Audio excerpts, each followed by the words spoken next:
ইয়াত এতিয়া আমি এনেকে এটা আকৌ কুৱেশ্যন বনাই লওঁ যেনেকে গংগা নদী বাংলাদেশত প্ৰৱেশ কৰাৰ পিছত তলৰ কোনটো নামেৰে জনা যায় সেইটো আমি অবভিয়াছলি জানো যে যদি গংগা নদী বাংলাদেশত প্ৰৱেশ কৰে তাক আমি পদ্মা নামেৰে জনা যাওঁ কিন্তু আমি ইয়াত চাম গংগাটো ক'ৰ পৰা উৎপত্তি হৈছে চোৱা মই আপোনালোকক দেখাই দিছো কেনেকে বনাইছো এনেকে এইটো গংগোত্ৰী গ্লেচিয়াৰৰ পৰা উৎপত্তি হৈছে আমি গংগা নদীখন এনেকে আঁকি লৈছো যেনেকে জাষ্ট ফৰ এক্সাম্পল হা এটা উদাহৰণ হিচাপে আমি এখন এনেকে বনাই লৈছো ইয়াৰ পৰা যেন উৎপত্তি হৈছে ভাগীৰথী হিচাপে ওলাইছে ভাগীৰথী হিচাপে মানে নদীখন ওলাইছে তাৰপিছত ক'ৰ পৰা এনেকে এখন ইয়াৰ পৰা অলকানন্দা আহিছে এখন অলকানন্দা নদী তাৰপিছত এইডোখৰত লগ হৈছে এইডোখৰতে লগ হৈছে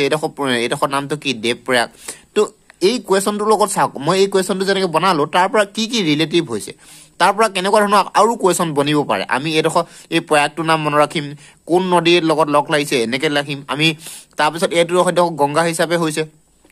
আহি পিনে ইয়ালৈকে মই একেবাৰে মানে এইডোখৰ যোনডোখৰ বেংগল পাইছে বেংগলৰ আপুনি দুটা ভাগত ভাগ হৈ গৈছে ৱেষ্ট বেংগলৰ সেই দুটা ভাগত ভাগ আমি লিখি লৈছো কোনখিনিত ভাগ হৈছে কি ৰিভাৰ এখনৰ নাম যেনেকে ইয়াত পদ্মা নামেৰে জনা যায় ইষ্ট চাইডত পদ্মা হিচাপে গুচি যায় আৰু এইপিনে আহি যায় মানে কি হ'ল হুগলী ৰিভাৰ ৱেষ্ট চাইডত আমি হুগলী ৰিভাৰ হিচাপে দুটা ভাগত ভাগ হৈ যায় চ' আপোনালোকে এনেকেও মানে গোটেই কুৱেশ্যনটোৰ যি লগত বনিব পাৰে এনেকে আপুনি মানে বনাই ল'ব এইটোক এনেকে নোটছ বনাই আপোনালোকে চাই ল'ব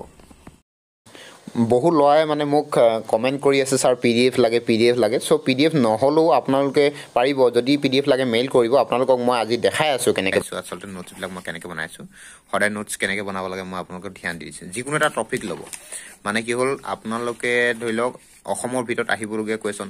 বা নহ'লে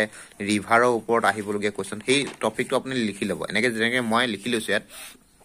অসমৰ পৰা আহিবলগীয়া প্ৰশ্ন মানে অসমৰ পৰা কি প্ৰশ্ন আহিব এনেকে সিলেক্টেড আপুনি এখন নোটছ বনাব মানে যোনখিনি কুৱেশ্যন পুৰা একচেপ্টেড হয় মানে সেইখিনি কুৱেশ্যন যে মাষ্ট বি মানে 100% নেক্সট মানে কুৱেশ্যন বিলাকত মানে আহি থকা এক্সাম বিলাকত সেইবিলাক প্ৰশ্ন যেন কাটি আছে সেইবিলাক প্ৰশ্ন আপোনালোকে কালেক্ট কৰিব আৰু সেই প্ৰশ্নবিলাক আপুনি গোটেই সেই প্ৰশ্নটোৰ গোটেইখিনি ভগাই ল'ব এতিয়া যেনেকে Assam share is the international boundary with how many countries আপোনালোকে অবভিয়াছলি জানে যে এখনে দুখন দেশৰ লগতে ভাগ বতৰা কৰে ভূটান আৰু বাংলাদেশ তেতিয়া সেই দুখনৰ বিষয়ে আপুনি ইয়াত লিখি ল'ব মানে হেৰিটো যে অসমে দুখন দেশৰ সৈতে সীমা ভাগ বতৰা কৰে বাংলাদেশ আৰু ভূটান আৰু অসমে সকলোতকৈ বেছি বাংলাদেশৰ লগত ভাগ বতৰা কৰে এতিয়া কিছুমানে ভাবে যে চাইনাৰ লগত বেছি ভাগ বতৰা কৰে চাইনাৰ লগত নহয় বাংলাদেশৰ লগত বেছি ভাগ বতৰা কৰে আৰু অসমে 7খন ৰাজ্যৰ লগত সীমা ভাগ বতৰা হয় এতিয়া সেইটো বিষয়ে আপুনি সীমাৰ লগত যদি আপুনি কথা বতৰা পাতে 7খন ৰাজ্যৰ লগত অসমে সীমা ভাগ বতৰা কৰে তাৰ ওপৰঞ্চি আপুনি সেই 7খন ৰাজ্যৰ নামো ইয়াত আপুনি লিখি ল'ব পাৰে চ' তেনেকে আপুনি মানে যেনেকে অসমৰ পৰা আহিবলগীয়া প্ৰশ্ন সেইখিনি অসমৰ পৰা যি কুৱেশ্যন আহিব পাৰে তাক আপুনি এনেকে এইখিনি নোটছ বনাব এনেকে গোটেইখিনি নোটছ বনাব তাৰপিছত আকৌ নেক্সট মানে যিমানটা প্ৰশ্ন বনিব পাৰে আপোনাৰ মাইণ্ডত যিমানখিনি প্ৰশ্ন আহিব পাৰে আপুনি য'ৰ পৰা কালেক্ট কৰিছে সেই গোটেইখিনি প্ৰশ্ন এনেকে লিখিব মানে প্ৰশ্নটোৰ ডিটেইলছ লিখিব উত্তৰটোৰ ডিটেইলছ লিখিব তাৰ পৰা যি প্ৰশ্ন বনি পাৰে তাৰ বিষয়ে লিখিব এতিয়া মই তেনেকে ধৰিলো সেইটো বিষয়লৈ বনালো আকৌ নেক্সটটো মই যদি যাওঁ কিবা এটা আকৌ নেক্সট টপিকৰ ভিতৰত যাম আমি যে ইয়াৰ আহিছে আকৌ মই ইয়াত আৰু এটা টপিক বনালো যেন ৰিভাৰ চিষ্টেম মানে নদীসমূহ এই নদীসমূহৰ ভিতৰত কেনেকুৱা ধৰণৰ কুৱেশ্যন বনিব পাৰে নদীসমূহ এনেকে লিখিলো মই ৰিভাৰ চিষ্টেম এতিয়া ৰিভাৰ চিষ্টেমৰ ওপৰত মই এইখিনি মানে কুৱেশ্যন বনাম যে the river Ganga originate from তো যেনেকে এই গংগা ক'ৰ পৰা উৎপত্তি হৈছে গংগাৰ উৎপত্তি হৈছে আমি গংগোত্ৰী গ্লেচিয়াৰৰ পৰা আমি MCQ পঢ়ি থাকিলে এইবিলাক গম পাওঁ যে MCQ পঢ়ি থাকিলে গংগোত্ৰী গ্লেচিয়াৰৰ পৰা আহিছে কিন্তু সেইখিনিতে আমি আকৌ ইয়াত পঢ়িম যে গংগা ইণ্ডাছ ব্ৰহ্মপুত্ৰ এই নদী এই তিনিখন বিষয় পঢ়িম যে এই তিনিখন হৈছে কি এই তিনিখন কি মানে এই তিনিখন গংগা আৰু ইণ্ডাছ ব্ৰহ্মপুত্ৰ এই তিনিখনৰ বিষয়ে আমি পঢ়ি ল'ম যে এই তিনিখন কি কাৰণে পঢ়িম সেইটো আমি জানি ল'ম আৰু ভাগীৰথী হিচাপে উৎপত্তি হৈছে গংগোত্ৰী গ্লেচিয়াৰৰ পৰা মানে কি হ'ল যোনখন গংগা মানে গংগা ৰিভাৰখন ভাগীৰথী হিচাপে উৎপত্তি হৈছে গংগোত্ৰী গ্লেচিয়াৰৰ পৰা উৎপত্তি হৈছে উত্তৰ কাশী জিলাৰ পৰা মানে উত্তৰাখণ্ডৰ উত্তৰ কাশী জিলাৰ পৰা আৰম্ভ হৈছে এনেকে আমি গোটেইখিনি লিখি ল'ম এনেকে ক'ৰ পৰা আৰম্ভ হৈছে এনেকে আহিব পাৰে অলকানন্দাত ওলাইছে চতুপ্পন গ্লেচিয়াৰৰ পৰা এনেকে গোটেইখিনি আমি ইয়াত এনেকে চাইডত বনাই ল'ম আকৌ ৰিভাৰ চিষ্টেমৰ ওপৰত আৰু কেনেকুৱা ধৰণৰ কুৱেশ্যন বনিব পাৰে মাষ্ট বি একচেপ্টেড কোনবিলাক কুৱেশ্যন হ'ব পাৰে সেইবিলাক কুৱেশ্যন আমি এনেকে নোটছবিলাকত লিখিম তাৰপিছত এইটো কুৱেশ্যন যেনেকে বনালো আমি which tributary of the Ganga river popularly known as sorrow of Bihar মানে বিহাৰৰ যোনখন মানে দুখ বোলা নদীখন কোনখন সেইখন আমি যেনেকৈ এতিয়া কোচি লিখিলোঁ তো তাৰ লগত আমি কি কুৱেশ্যন বনি পায় এনেকৈ আহিব পাৰে বিহাৰৰ দুখ বুলি কাক জনা যায় চ' বিহাৰৰ দুখ যদি কোচি নদীক জনা যায় তেতিয়াহ'লে বংগৰ দুখ বুলি কাক জনা যায় দামোদৰক জনা যায় তো সেনেকৈ গোটেইখিনি আমি ইয়াৰ পৰা এনেকৈ কৈ কুৱেশ্যনবিলাক এনেকৈ বনাম ভাৰতৰ ওপৰত অসমৰ ওপৰত তাৰ ভিতৰত মই আকৌ আপোনালোকক কৈছোঁ নেক্সট আমি আকৌ আৰু এটা টপিক ল'ম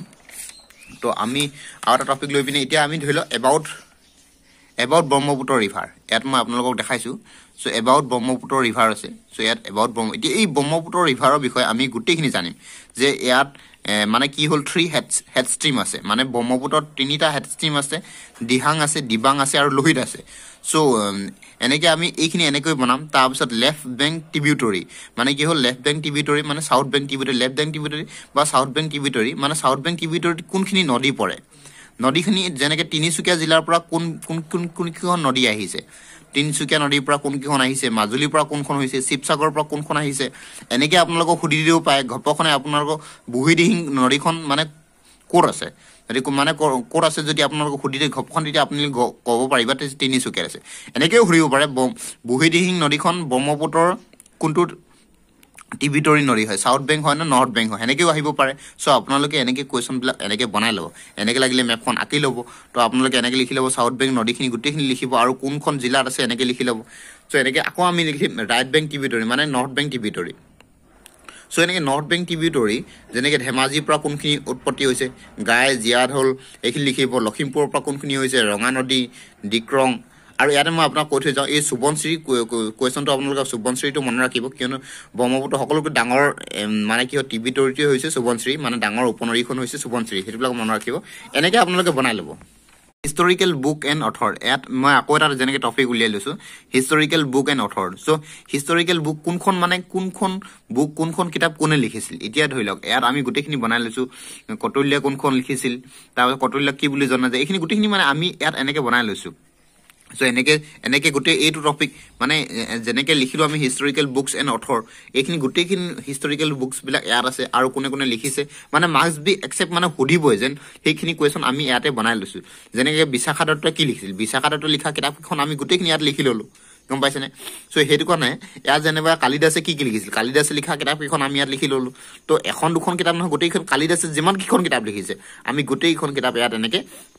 লিখি ল'ম চ' যাতে যদি অকল আমি এখনো কিতাপ লিখোঁ তেতিয়াহ'লে কালিদাসৰ এখনৰ বিষয়ে জানিম আমি কালিদাসৰ গোটেইখিনি কিতাপ লিখিম যাতে আমি মনত ৰাখিব পাৰোঁ যে কোনখন এইখন কিতাপ কোনে লিখিছিল বুলি সোধাৰ লগে লগে আমি ক'ব পাৰোঁ যে এখন কালিদাসে লিখিছিল সেইকাৰণে এনেকৈ আপোনালোকে মানে বনাই ল'ব নোটবিলাক চ' মই আকৌ নেক্সট এটা যদি টপিক চাওঁ যেনেকৈ আমি ইয়াত চাম পৃথিৱীৰ ওপৰত আহিবলগীয়া প্ৰশ্ন মানে আমি যিকেইখিনিত গোটেইখিনি কভাৰ কৰিম যে টপিক ৱাইজত আমি কভাৰ কৰিছোঁ যাতে প্ৰশ্নবিলাক ক'ৰ পৰা আহিব পাৰে যেনেকৈ পৃথিৱী খোলাত প্ৰচুৰ পৰিমাণে পোৱা এটা